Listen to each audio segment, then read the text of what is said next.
आणि त्यावेळेचे सगळे research paper हे पुन्हा मी रिपीट करतो आहे, हे सांगायचे की जास्त प्रोटीन खाल्ल्याने तुमचं किडनीवर लोड येतो आणि किडनी फेल्युअरचं प्रमाण वाढतं आहे. त्यावेळेचे जर तुम्ही सगळे रिसर्च पेपर काढून बघितले तर they all use to say की higher the protein higher is the chances of kidney failure. सुंदर त्वचेसाठी प्रोटीन अतिशय गरजेचं आहे. तुम्हाला सौंदर्यवर्धक काही हे करायचं असेल पोटात घेऊन तर पोळी खायला पाहिजे, कारण पोळीच्या प्रोटीनमध्ये 20% प्रोटीन आहे आणि त्या प्रोटीनपासून कोलाजेन होतं आणि तुमच्या त्वचेच्या खाली जे कुशन पाहिजे हे त्याच्यापासून होतं आहे. हो, गव्हाची ॲलर्जी आली वगैरे असं सर्वसाधारण होत नाही. हे आपण कुठेतरी चुकलेलं असो तर ते ट्रेस बॅक करणं गरजेचं असतं. त्याच्यामुळे मग ओव्हरऑल जर आपण बघितलं तर असं नक्की म्हणता येतं की गव्हाची ॲलर्जी जी जेवढ्या मोठ्या प्रमाणात दाखवली जाते ते तसं नाही. मोस्ट ऑफ द केसेस ती ॲलर्जी नसते. हे आपण चुकीच्या पद्धतीने प्रोसेस केलेला तो गहू असतो. हा झाला दुसरा. तिसरा एक फार मोठा लोकांनी हे केलं की ग्लायसेमिक इंडेक्स. तर पोळीचा ग्लायसेमिक इंडेक्स 85 आहे आणि त्यांनी शुगर स्पाईक होते आणि त्यांनी तुमचं डायबिटीस होतं वगैरे असे बरेच उद्योग जे लोक सांगतात. ते व्हॉट्सअप युनिव्हर्सिटी ही अगदी व्हॉट्सअप युनिव्हर्सिटी जगातल्या आज जर तुम्ही मला विचारलं सगळ्यात उत्तम युनिव्हर्सिटी कुठली तर व्हॉट्सअप युनिव्हर्सिटी.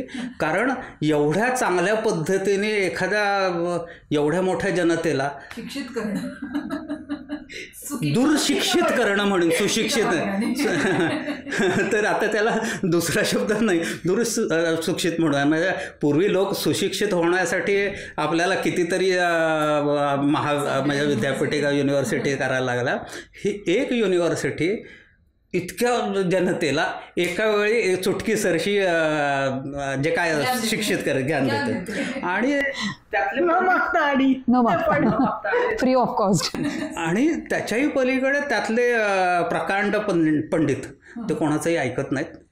त्याच्यामुळे त्यांच्यासमोर तुम्ही कायमच चूक असतात, ते बरोबर असतात. हा एक पुढचा भाग आहे. त्याच्यामुळे हा त्याच्यातून आलेला भाग आहे. तर याच्यात ग्लायसेमिक इंडेक्सवर येऊ तर ग्लायसेमिक इंडेक्स हा एक परत ती कन्सेप्ट किती लोकांना कळली मला माहिती नाही. खरं तर आम्हालाही नाही आहे कळलं. ते पण आमचंही व्हॉट्सअप युनिव्हर्सिटीचंच ज्ञान जे काय आहे ते असं वाढतं कमी होतं आणखी अमका फलाणं. ते सर प्लीज सांगा जरा म्हणजे काय exactly glycemic index. Glycemic load हा पण एक हे वापरला जातो शब्द. मग दोघांमधलं काय म्हणजे फरक किंवा फरकच? एक्झॅक्टली म्हणजे ह्या दोन महत्त्वाचे हे आहेत. आता ग्लायसेमिक इंडेक्स म्हणजे काय तर साधारणपणे आपण हे म्हणतो डायबिटीस होतो. म्हणजे काय होतं की रक्तात आपल्या सर्वसाधारणपणे साखर असते, जे आपण मगाशी बोललो की पचल्यानंतर ग्लुकोज वेगळा होतो स्टार्चपासून. तो ग्लुकोज शोषला जातो आतड्यातून, तो कुठे जातो रक्तात येतो. हे रक्त तो ग्लुकोज एकतर लिव्हरला देतं म्हणजे यकृताला देतं. मला गोंधळ होतो मग झाला तर मला करेक्ट करा. तर ते यकृताकडे जातं आणि म्हणजे ते त्यातला मुख्य भाग हा मेंदूकडे पुरवत. म्हणजे आपण हे नेहमी लक्षात ठेवायचं की आपल्याला जेवढ्या कॅलरीज घेतो जेवणातल्या, मग त्या प्रोटीनद्वारे घेऊ, त्या फॅट्सद्वारे घेऊ किंवा कार्बोहायड्रेट्सद्वारे घेऊ, त्याच्यातले 30% कॅलरीज या ग्लुकोजच्या फॉर्ममध्ये मेंदूसाठी म्हणूनच घ्याव्या लागतात. त्या ग्लुकोज म्हणूनच शरीरात याव्या लागतात, नाही तर चालत नाही. तर त्याच्यासाठी लो कार्ब नो कार्ब याच्यासारखा भंपकपणा दुसरा नाही. तर त्याच्यावर नंतर कधीतरी बोलू. अजून एका मिथवर हातोडा. लो कार्ब झिरो कार्ब. हां, त्याच्यासारखा मूर्खपणा कुठलाही नाही. मेंदूला ऊर्जा ही फक्त आणि फक्त ग्लुकोजने मिळते. मेंदूला स्वतःची ऊर्जा साठवून ठेवायची क्षमता नाही. मेंदूला जो ग्लुकोज लागणार आहे काही तास, तो तुमच्या यकृताला साठवून ठेवावा लागतो आणि मेंदूला पुरवत राहावं लागतं. सेम वे आता तेवढं झाल्यानंतर आपल्या सेल्समध्ये कोशिका म्हणूयात आपण. तर प्रत्येक कोशिकेमध्ये मायटोकॉन्ड्रिया नावाचा एक पॉवर हाऊस असतो. Mitochondria is a powerhouse of the cell, हे आपण शाळेतही शिकलो आहे बायोलॉजीत. तर प्रत्येक सेल ही त्याची ऊर्जा त्याची तो निर्माण करतो, त्याच्यासाठीची फॅक्टरी त्याच्याकडे आहे. आता ते करायसाठी त्याला लागणारे 2 रॉ मटेरियल म्हणजे एक मुख्यतः ग्लुकोज. आपल्या एनर्जी मिळवायच्या ज्या वेगवेगळे सोर्स आहेत, म्हणजे जर एनर्जी मिळवायची असेल तर पहिलं कार्बोहायड्रेट, दुसरं फॅट आणि तिसरं आणीबाणीच्या परिस्थितीत प्रोटीन. मी आणीबाणी एवढ्यासाठी म्हणेन की ज्यावेळी तुम्हाला अशी परिस्थिती येते की मला आता मेंदूला साखर पुरवायची आहे, ग्लुकोज पुरवायचा आहे, पण माझ्याकडे नाहीच आहे, तर शरीर प्रोटीनपासून ग्लुकोज बनवतं आणि ते मेंदूला पाठवतं. किंवा ऊर्जा कमी पडली तर प्रोटीन तोडून त्याचं तोड मरोड करके हे करतं, बॅकअप म्हणून ॲज अ बॅकअपच. आणि नुसता बॅकअप नाही, आणीबाणीच्या परिस्थितीत वापरायचा बॅकअप असं मी म्हणेन. की सर्वसाधारणपणे तो बॅकअप तुम्ही वापरू नये, कारण हे सगळं करताना ज्यावेळी प्रोटीन म्हणजे अमायनो ॲसिड बेसिकली ज्यावेळी शोषलं जातं त्यावेळी अमायनो ॲसिडच्या फॉर्ममध्ये होतं. तर ते तिथून ज्यावेळी ग्लुकोजमध्ये त्याचं रूपांतर होतं किंवा एनर्जीत रूपांतर होतं, त्यावेळी प्रत्येक एक अमायनो ॲसिडचा मॉलिक्यूल ज्यावेळी ऊर्जेत रूपांतरित होतो त्यावेळी एक अमोनियाचा प्रॉडक्ट, अमोनियाचा मॉलिक्यूल हा रिलीज करतो. आणि हा अमोनिया ऑब्व्हियसली त्याज्य पदार्थ आहे, तो तुम्हाला किडनीमार्फत बाहेर टाकावा लागतो. त्याच्यामुळे जेवढं प्रोटीन जास्त खाल तेवढं अमोनिया जास्त जनरेट होतं, तेवढं जास्त तुमच्या किडनीवर लोड होतो. आणि पूर्वी अशी एक परिस्थिती होती की तुम्ही प्रोटीन जास्त खाऊ नका बाबांनो. म्हणजे मी स्वतः साधारण 90 साली low protein, 0 protein, ultra low protein हे प्रॉडक्ट जगभर विकलेत, अगदी युरोपमध्ये विकलेत. आणि हे सगळं करताना त्यावेळी हे होतं की जास्त प्रोटीन खाल्ल्याने, प्रोटीन जर जास्त आहे माझ्या शरीरात तर मला प्रोटीन म्हणून वापरायचं नाही, अमायनो ॲसिड म्हणून वापरलं जात नाही. जेवढं शरीराला गरज आहे तेवढी वापरलं, जास्तीचं आहे तर काय करणार, मग that is used as a protein source. आणि मग ते प्रोटीन सोर्स म्हणून वापरलं तर अमोनिया जास्त तयार होणार, त्याचा किडनीवर लोड येणार. आणि त्यावेळेचे सगळे रिसर्च पेपर हे पुन्हा मी रिपीट करतो आहे, हे सांगायचे की जास्त प्रोटीन खाल्ल्याने तुमचं किडनीवर लोड येतो आणि किडनी फेल्युअरचं प्रमाण वाढतं आहे. त्यावेळेचं जर तुम्ही सगळे रिसर्च पेपर काढून बघितले तर they all use to say की higher the protein higher is the chances of kidney failure. आता ते सडनली बंद झालं आहे, आता आपण उलटं बोलतोय, प्रोटीन खा. प्रोटीन पाहिजे शरीरात प्रोटीन, सकाळ संध्याकाळ प्रोटीन खाल्लं पाहिजे. हो, हे प्रत्येक जेवणात प्रोटीन पाहिजे. आणि आयडियली बरं, मग समजा जर आपण आता हेच म्हणजे हा एक हे म्हणूयात की या डिस्कशनचा की प्रोटीन्स रोजच्या ह्याच्यामध्ये डेली तर काहीतरी त्याचं असं एक हे असेल स्टँडर्ड की किती प्रमाणात शरीरामध्ये जायला पाहिजे, तर असं काही त्याचं हे आहे. साधारण एक जेवण आपण 1 प्लेट कन्सिडर केली, कन्सिडरिंग व्हेजिटेरियन हे कुठलंही आपल्या शाळेत आपल्याला तो याचा ट्रायंगल शिकवायचा बघा. हो, काय म्हणा, फूड पिरामिड एक्झॅक्टली. तर तो फूड पिरामिड जर परत जाऊन बघा, तो परफेक्टली बॅलन्स्ड पिरामिड आहे. ते जर म्हणालात तर तुम्ही त्यावेळी पण आपल्याला शिकवलं जात होतं आणि आजही ते तसंच आहे. स्पेशली भारतीय अन्न हे सगळ्यात स्क्वेअर मील ही कल्पना होती. म्हणजे काय म्हणतात, चौरस आहार. एक्झॅक्टली. तर चौरस आहार किंवा स्क्वेअर मील हा भारतीय, म्हणजे जर आपण याच्यात गेलं व्हेजिटेरियन याच्यात, शाकाहारी याच्यात जर बघितलं तर सगळ्यात चांगलं चौरस आहार हा भारतीयांचा. आणि भारतीयांमध्ये सुद्धा मराठी, पुणेरी,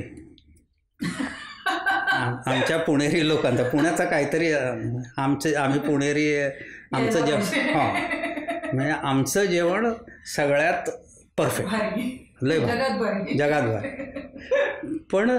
पण ही वस्तुस्थिती आहे. म्हणजे आता पण मग पुणेरी म्हणजे सांगू, साधं वरण भात, खमंग काकडी, म्हणजे काकडीची कोश, ज्याला आम्ही काको म्हणतो, ते खमंग काकडी, बटाट्याची भाजी, अळूचं फतफद आणि मग गोड काहीतरी चटणी बिटणी जे काय असेल हे सगळं आणि पोळ्या. जो ट्रॅडिशनल पोळ्या मसाले भात नाही पोळी भाकरी एका जेवण नाही, एका जेवणात घेऊ नये, पण मग भाकरीला विसरू नका असं मला म्हणायचं. ओके भाकरी असेल तर त्याच्याबरोबर मग झुणका आला, हां, पिठलं भाकरी किंवा हे. आणि मग तुम्ही ते झुणका भाकरी किंवा मग आमक्या बरोबर तमकं का, हाही एक फार मोठा विषय आहे. तो म्हणजे त्याला आत्ताच्या भाषेत फूड सप्लिमेंटेशन म्हणतात. म्हणजे काय असतं की प्रत्येक शाकाहारी जे प्रोटीन आहे त्याच्यात साधारण 20 अमायनो ॲसिड्स असतात. त्यातली आपलं शरीर 11 अमायनो ॲसिड्स असतात ती याच्यातून याच्यात करतात. म्हणजे साधारण कसं होतं की आपण बघितलं अमायनो ॲसिड आत आली ती तुमच्या यकृतात येतात आणि यकृत हे करतं की हृदयासाठी काय लागणार हृदयाचं तिथे हे करायचं असेल तर ते हृदयाचं स्ट्रक्चर करायसाठी अमायनो ॲसिड काय काय लागतील ते पक्का आहे. म्हणजे कुठल्याही प्रोटीनमध्ये त्या एका साखळीत किती अमायनो ॲसिड्स असतात हे नक्की. म्हणजे आता जर दुधाचं तुम्ही हे घेतलं केसेन तर त्याच्यात 207च अमायनो ॲसिड्स असतात. तिथं 208ही नसणार, 207ही नसणार, बाकीचं तर सोडूनच द्या. त्याच्यामुळं प्रत्येक प्रोटीनमध्ये तेवढंच. त्याच्यानंतर 1 नंबरला हाच असणार, 7ला तोच असणार, 67ला तोच असणार. प्रत्येकाचं स्थान ठरलेलं असतं, ते बदलत नाही. आणि ते जरा जरी बदललं म्हणजे आता A1 A2 हे प्रकरण आहे तर दोन्ही याच्या 207च अमायनो ॲसिड्स 67व्या पोझिशनला, फक्त एका पोझिशनला A1मध्ये तिथे हिस्टिडाईन आहे, A2मध्ये प्रोलीन आहे आणि त्याच्यामुळे एवढं सगळं महाभारत होतं. ते परत कधीतरी बोलूयात आपण. पण इतकं ते क्रिटिकल आहे तर ते करायचं असेल तर मग यकृत काय करतं की हृदयाला काय काय पाहिजे हे, मग याला काय पाहिजे, स्किनला काय पाहिजे हे बाजूला ठेवलं, ह्याला काय पाहिजे ते बाजूला काढलं आणि असं करत ते पुढे पाठवतं. मग काय होतं की काही अमायनो ॲसिड्स कमी पडतात, सगळीच आपल्याला अन्नातून नाही मिळत. मग शरीर काय करतं की या अमायनो ॲसिडचं तोडफोड करायची आणि दुसरं करायचं. तर असं एका अमायनो ॲसिडपासून दुसरं करतात. तर असं या 20 पैकी 11 अमायनो ॲसिड शरीर त्याचं याला बदलू शकतं, पण 9 बदलू शकत नाहीत. तर ही 9 अमायनो ॲसिड्स आपल्याला अन्नातूनच मिळवायला लागतात. ती शरीर बदलू शकत नाही. त्याच्यामुळे ती एसेन्शियल अमायनो ॲसिड्स म्हणतात. त्याच्यामुळं आपलं अन्न असं पाहिजे, चौरस आहारात नुसतं प्रोटीन किती नाही तर हे 9च्या 9 एसेन्शियल अमायनो ॲसिड्स देणारं अन्न हे खरं म्हणजे चौरस होतं. तर हा एक मोठा भाग होतो. तर coming back to our protein, तर मग हे करून ते वेगवेगळ्या अवयवांकडे जातं आणि तो अवयव तिथे जाऊन तयार होतो. त्याच्यामुळे हे प्रत्येक अमायनो ॲसिड तेवढं क्रिटिकल असतं. तर तेवढ्या क्रिटिकल अमायनो ॲसिड्सला आपल्या अन्नातून आत घ्यायचं, पचन करायचं, यकृतापर्यंत न्यायचं, त्याचं सिग्रिगेशन करायचं, जे कमी पडतं ते कुठून तरी आणायचं आणि ते सगळं त्याचं वाटप करायचं आणि हे सगळं रक्तामार्फत होतं. मग ते पुढे तुमच्या पोषकांपर्यंत बांधणी करण्यासाठी जातं. त्याच्यामुळे हे सगळं करताना प्रत्येक कोशिका, मग त्यातला प्रत्येक म्हणजे सगळ्यात आधी तर सेल मेम्ब्रेन झालं तर मेम्ब्रेन तयार व्हायला पाहिजे, त्यातलं सायटोप्लाझम व्हायला पाहिजे, त्यातलं हे व्हायला पाहिजे आणि मग मसल त्याची गरज वेगळी, कारण स्ट्रक्चर आहे, त्याला ताकद पाहिजे. जिथे फुफ्फुसाचं झालं की अतिशय तलम मेम्ब्रेन पाहिजे, त्याच्याशिवाय गॅस एक्सचेंज व्हायला पाहिजे. तर अशा वेगवेगळ्या क्वालिटीज तुम्हाला वेगवेगळ्या प्रोटीनच्या पाहिजेत. त्याच्यामुळे त्या प्रत्येक प्रोटीनची गरज वेगळी, त्या प्रत्येक प्रोटीनला लागणारे अमायनो ॲसिड्स वेगळे आणि ते तुम्हाला तुमच्या अन्नातून मिळवायला पाहिजे. ही त्याच्या मागची बेसिकली गरज आहे. तर त्याच्यामुळे जर बघितलं तर आपण ही स्ट्रक्चरल अमायनो ॲसिड्स आहेत, म्हणजे हृदयासाठी लागणारी, स्किनसाठी लागणारी, तर ती फक्त आणि फक्त ग्लुटेनमधून मिळतात. ग्लुटेनमध्ये जर बघितलं तर त्याच्यात म्हणजे गव्हाचं प्रोटीन हे 4 म्हणजे अल्ब्युमिन, ग्लोब्युलिन्स आणि ग्लुटेन हे 3 आणि ग्लुटेनचं परत 2 ग्लायडिन आणि ग्लुटेनिन. तर ह्या अल्ब्युमिन, ग्लोब्युलिन हे सर्वसाधारण प्रोटीनसारखे प्रोटीन्स आहेत आणि ते फायदेशीर आहेत. पण ग्लुटेनचा चांगला भाग म्हणजे ग्लुटेनच्या सगळ्या गव्हाच्या प्रोटीनमध्ये जवळपास 70 ते 85% ग्लुटेन असतं. 15 अगदी 20%, मी 70ही नाही म्हणणार, कदाचित 80 म्हणायलाही हरकत नाही, पण 80% हे ग्लुटेन असतं. आणि त्याच्यात ग्लायडिन आणि ग्लुटेनिन हे 2 भाग असतात. आणि त्या याच्यात जर अमायनो ॲसिडचं प्रपोर्शन पाहिलं तर जी अमायनो ॲसिड्स आहेत त्यातली ती अतिशय आपल्या त्याला स्ट्रक्चरल अमायनो ॲसिड्स म्हणता येईल. म्हणजे ग्लुटामाइन आहे, ग्लायसिन आहे किंवा प्रोलीन आहे. आता प्रोलीन तर मुलींनी तर घ्यायलाच हवं. सुंदर त्वचेसाठी प्रोलीन अतिशय गरजेचं आहे. तुम्हाला सौंदर्यवर्धक काही हे करायचं असेल पोटात घेऊन तर पोळी खायला पाहिजे. कारण पोळीच्या प्रोटीनमध्ये 20% प्रोलीन आहे आणि त्या प्रोलीनपासून कोलाजेन होतं आणि तुमच्या त्वचेच्या खाली जे कुशन पाहिजे हे त्याच्यापासून होतं आहे. त्याच्यामुळे गव्हाचं हे चांगलं वाईट सोडूनच द्या. म्हणजे हे ग्लायसिन झालं हे आहे. तर ही सगळी जी आहेत मुख्य, ही जवळपास 70% ही स्ट्रक्चरल प्रोटीन्स आहेत, स्ट्रक्चरल अमायनो ॲसिड्स आहेत. आणि हे मसल बिल्डिंगपासून सगळीकडे वापरलं जातं. आणि हे आहे आता साधारण आपलं शरीर हे जुने सेल मरत असतात, नवीन तयार होत असतात.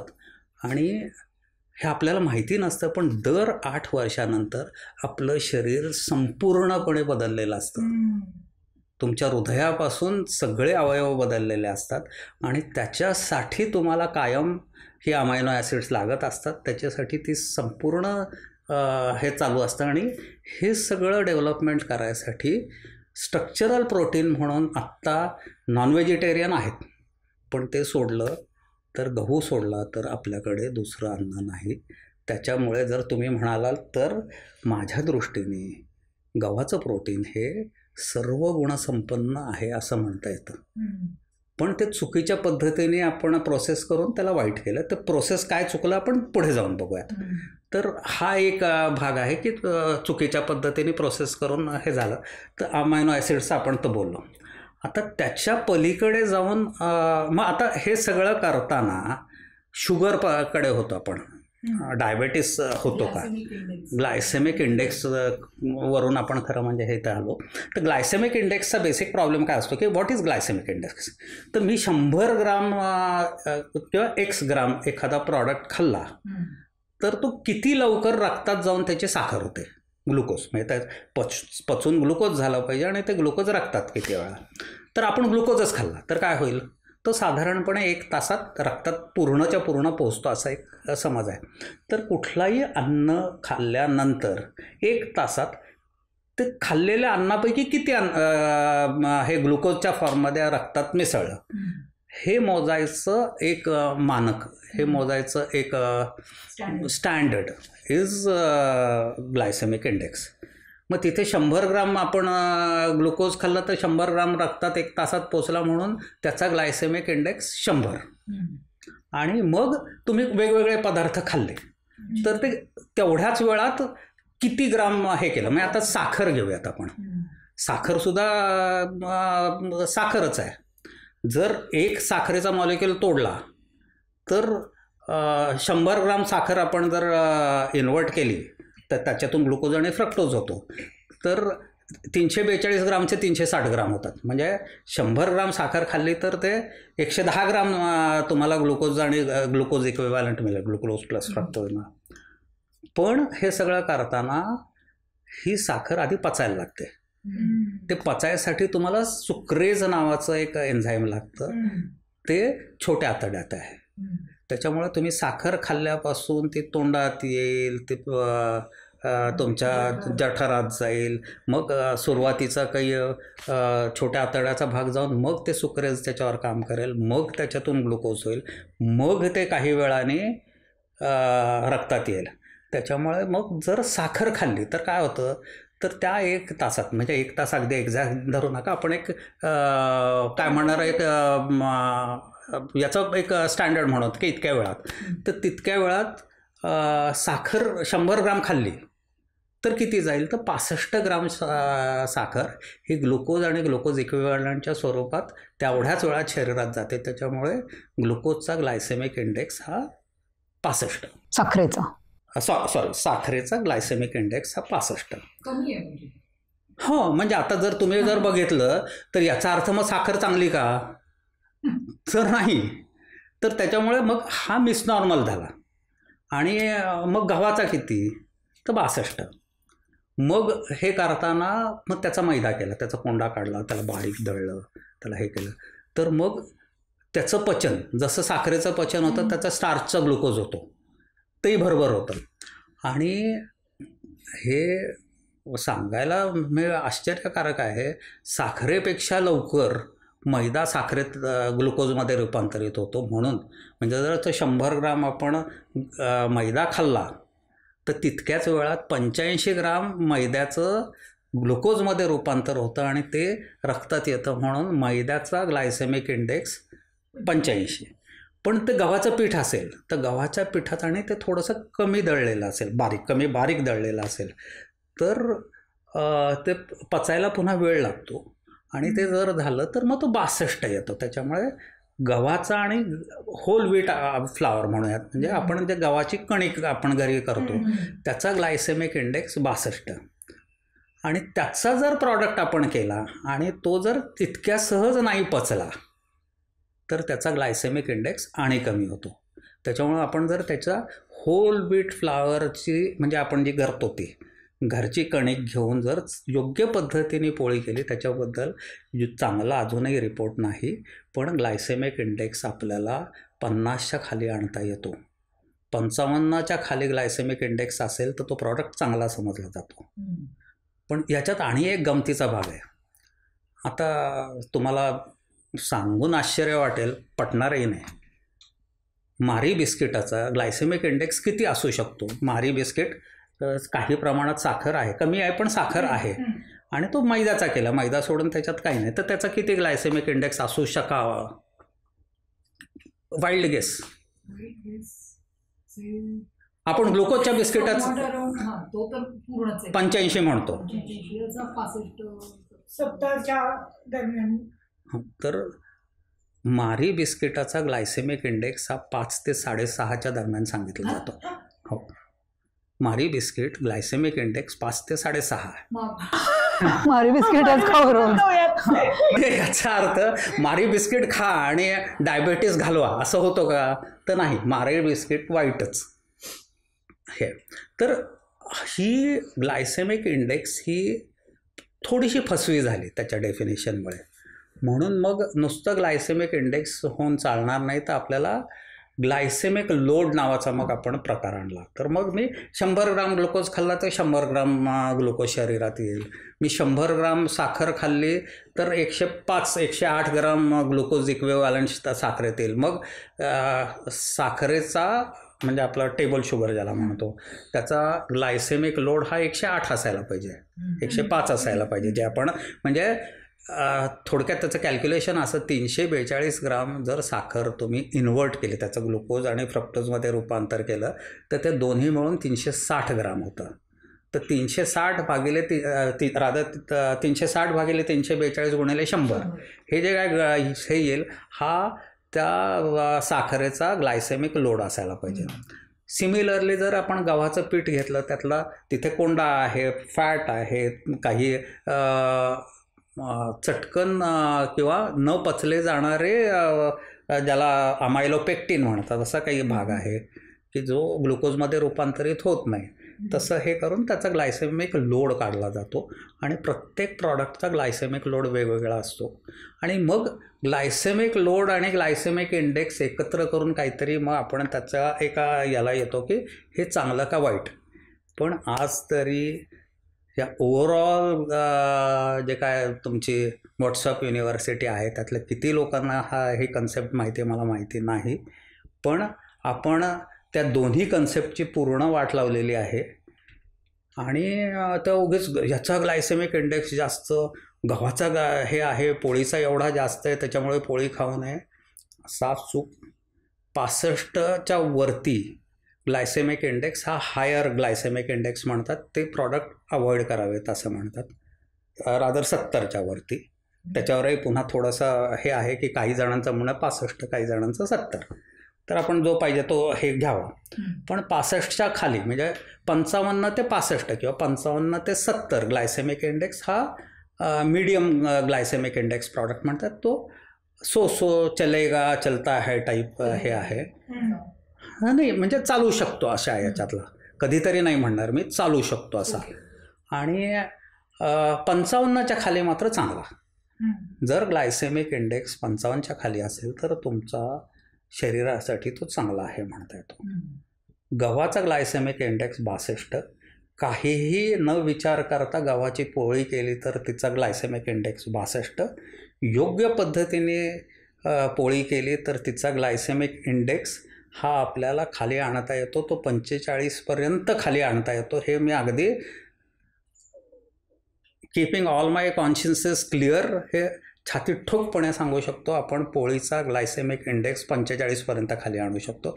त्याच्यामुळे पोळी तो ग्लायसेमिक इंडेक्स आणि सब झूट बकवास आहे. त्याच्यामुळे पोळीमुळे साखर वाढली आणि डायबेटीस झाला हा पुन्हा एक मिसनॉर्म आहे. योग्य पद्धतीने केलेली पोळी कधीही डायबेटीस होण्याचं कारण होऊ शकत नाही. पण मग योग्य पद्धत म्हणजे नेमकी काय? थोडं आपण त्याच्याबद्दल पुढे येऊयात. आता आपला एक अजून मुद्दा राहिला की चौथा म्हणजे सगळ्यात महत्त्वाचा गव्हाला वाईट म्हणायचा जो मुद्दा आहे तो राहिला, की सगळ्यात महत्त्वाचा म्हणजे गव्हाच्या प्रॉडक्टपासून असं म्हणण्यापेक्षा बेकरी प्रॉडक्टमध्ये हे आपल्याला साधारण गेल्या काही 15-20 वर्षात कळलेलं आहे.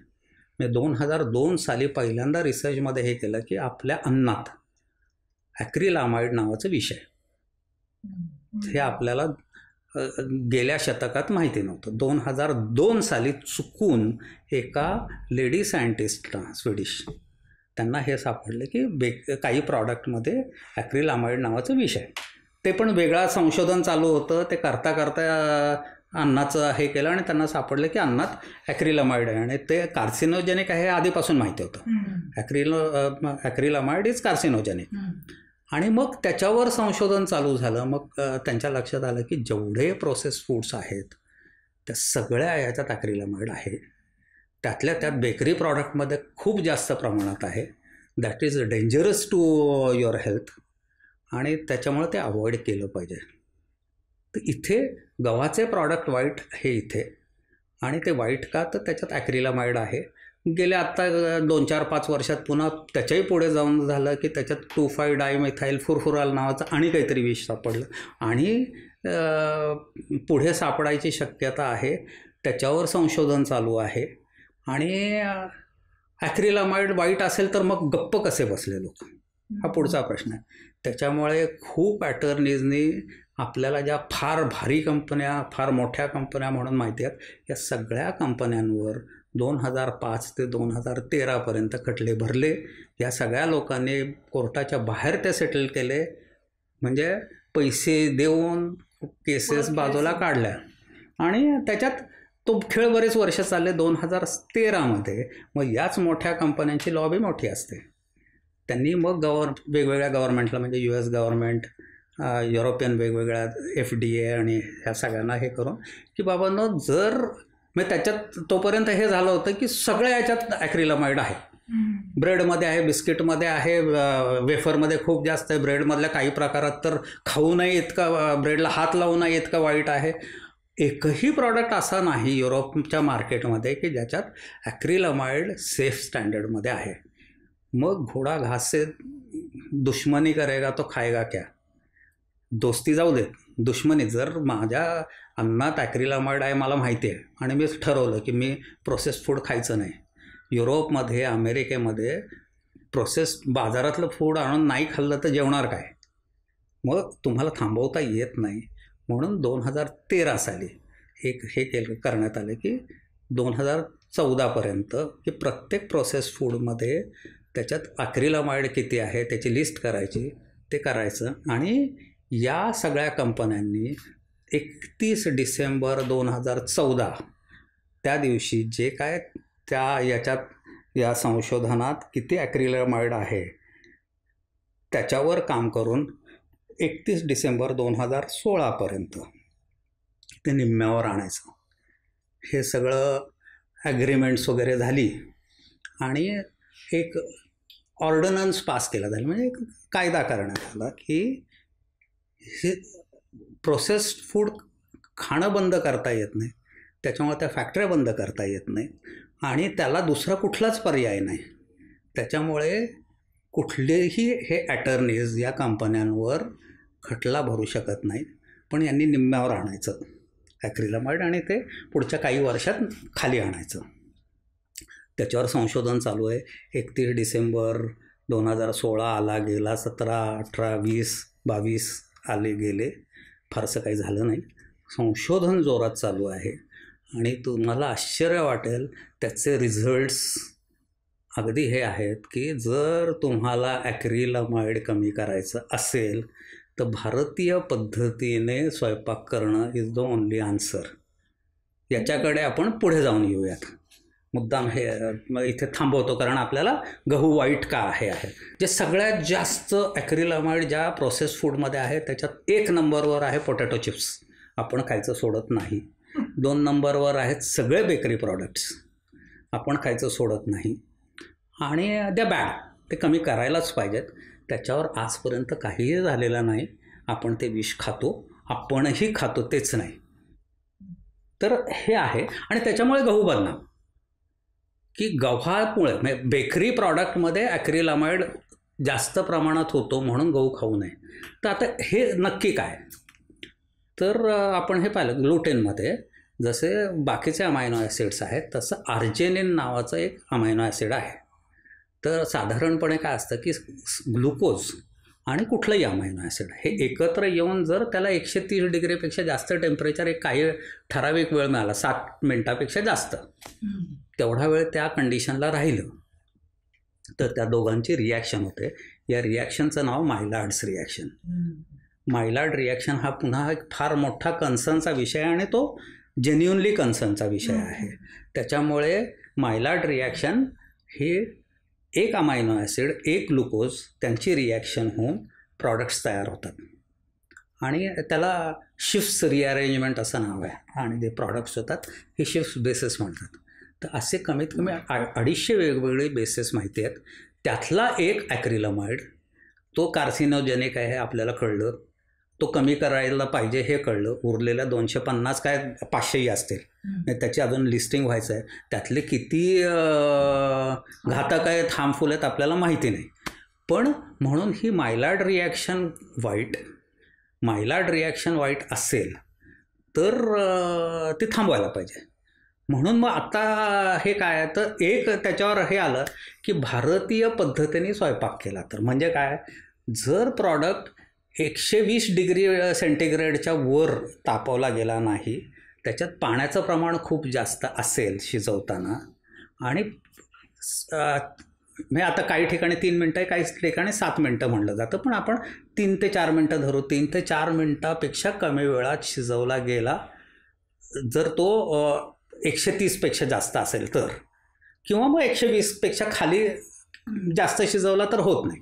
मायलार्ड रिॲक्शन होण्यासाठी प्री कंडिशन ही आहे की प्रॉडक्टचं टेम्परेचर म्हणजे त्या रिॲक्शन टेम्परेचर 130च्या वरती जायला पाहिजे. 130च्या वर जायचं असेल तर त्याच्यात मॉइश्चर नको. पाणी असेल तर पाणी उकळणार, स्टीम असेल तर पाण्याचं बॉइलिंग पॉईंट 100 आहे. त्याच्यामुळे पाणी जास्त असल्यानं म्हणजे कुठलाही बॅटर हा 110च्या वर जातच नाही. म्हणजे आपण भात शिजवतो, आमटी शिजवतो, वरण शिजवतो, 110-12च्या वर करत नाही. म्हणून ते कुकरमध्ये शिजवूही नाही, कुकरमध्ये जाऊ शकतं आपण आर्टिफिशियल. म्हणून low pressure cooking is good. अजून एक वेगळं आहे, आम्ही तर भरपूर कुकर वापरतो म्हणजे त्याच्यातली पोषण मूल्य टिकून राहतात. हा ते जातातच, पण त्याच्याबरोबर हेही घोळ होतात. तर हा आहे तर त्या लोकांना हे केलं. म्हणून मग दम कुकिंग हा जो प्रकार आहे हा आरोग्याच्या दृष्टीने, न्यूट्रिशनच्या दृष्टीने सगळ्यात उत्तम. आणि हे आपण सगळं करतो. आपलं तुम्ही जर रटणारी भाजी, रटणारी आमटी ही चवीला उत्तम असते, कारण त्याच्यात कुठलंही काय म्हणाल नॉन न्यूट्रिशियस प्रॉडक्ट नसतो. न्यूट्रिशन त्याचं योग्य पद्धतीने एन्हान्स केलेलं असतं. त्याच्यामुळे हा पुन्हा जो प्रॉडक्ट आहे मायलार्ड्स रिॲक्शन इज अ प्रॉब्लेम, पण तो गव्हाचा प्रॉब्लेम नाही आहे, तो प्रोसेसचा प्रॉब्लेम आहे. पोळीमध्ये मायलार्ड रिॲक्शन होत नाही. म्हणजे पोळी खूप भाजलेली पण कुठलीही पोळी कशीही भाजली असेल त्याचं आपण डिटेल डिस्कशन पुढे परत करू, पण पोळीचा नॉर्मल आपण जी भाजण्याची किंवा जी मळण्याची जी सगळ्या ओव्हरऑल हे आहे त्याच्यात मायलार्ड रिॲक्शन होत नाही किंवा अगदी कमी प्रमाणात होते, ज्याला आपण सेफ म्हणू शकतो अशा याच्यात आहे. त्याच्यामुळे मायलार्ड रिॲक्शन किंवा त्याच्यामुळे होणारा लॅक्रिलामाइड हे पोळीत होत नाही, बेकरी प्रॉडक्टमध्ये होतं, बिस्किटात खूप जास्त होतं, मारी बिस्किटात आहे, ग्लुकोजमध्ये खूप जास्त आहे. जितकं प्रॉडक्ट जास्त ब्राऊन, जितका प्रॉडक्ट जास्त गोड, जितका प्रॉडक्ट जास्त कोरडा, तितकं त्याच्यातली म्हणजे मायलार्ड रिॲक्शन झाली म्हणून तो ब्राऊन होतं. Browning is Maillard's reactions side effect म्हणूया, की मायलार्ड रिॲक्शनचा एक प्रॉडक्ट आहे तो ब्राउनिंग, आणि ज्याला आपण काय सोनेरी छान खरपूस भाजलेला आहे म्हणतो, दॅट इज बॅड.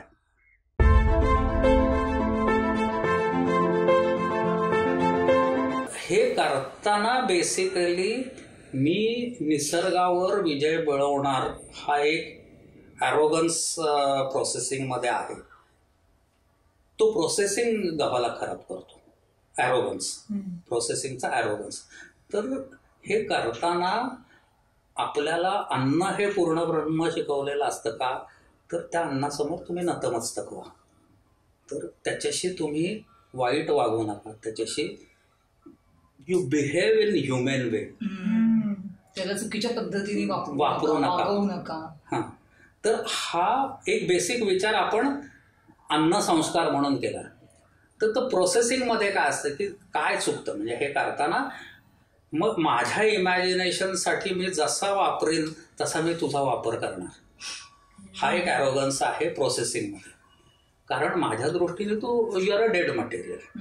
म्हणजे तुम्ही जर बघितलं तर गहू तांदूळ हे it is a commodity for them.